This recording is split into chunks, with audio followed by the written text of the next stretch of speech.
So you're considering purchasing a used electric vehicle and you're concerned about the health and state of affairs of the battery. That's a good move. Good idea. If you're going to buy a used EV, you want to make sure the battery's any good, because in reality, most of the value of that vehicle, the resale value, has to do with the battery. So how is that done?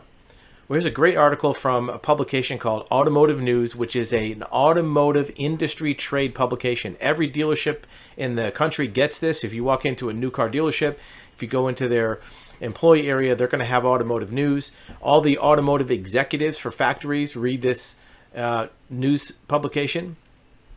And they have a great article about how assessing battery life for used EVs is not that simple, even for dealers.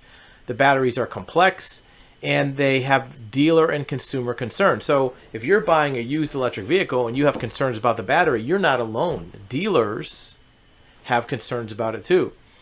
And there's questions when buying and selling used EVs. History offers little data. This is important. So let's deep dive and find out what they say about evaluating and checking out used electric vehicle batteries. First, how important is it? It's one of the most top of mind questions dealers and buyers alike have about a used electric vehicle. What's going on with the battery? That's key. It's a critical point of concern, because if you buy a vehicle and the battery's no good, it could be tens of thousands of dollars to replace that battery. And what we're talking about here is the battery life. Battery life is how long a battery can be used in a vehicle to make that vehicle move.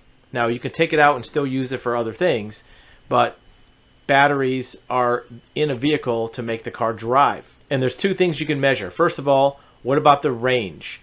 You can determine the range of a used EV based on what is the battery health. That's something that can be determined by testing. What about how long it will last? Well, how long it will last can be projected based on how it's aged. A lot of times the methods of doing this have to do with where it's been used, what climate, is it too hot, too cold, how many times has it been charged.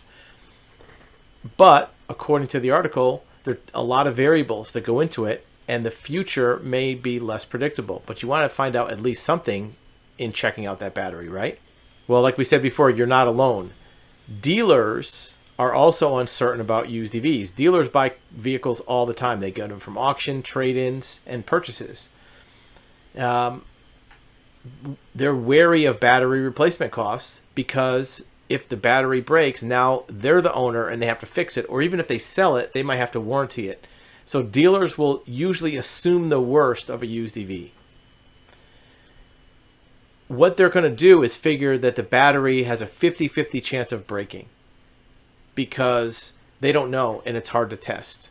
In addition, the use of the vehicle by the new owner might also affect that battery. It might be right on the edge and the new owner charges it when it's 100 degrees out, or tries to drive it up a hill when it's 0 degrees out, and it could burn out the battery. So you can use the dealer's strategy by using worst case scenario, planning for the fact that it might need a battery, and negotiating that with the dealer, but also getting a good EV checkout from a reputable company before you put the money out for the dealer. Don't take the dealer's word for it, because they might not check it out the same way you would as a third party, unbiased, not trying to sell somebody a vehicle.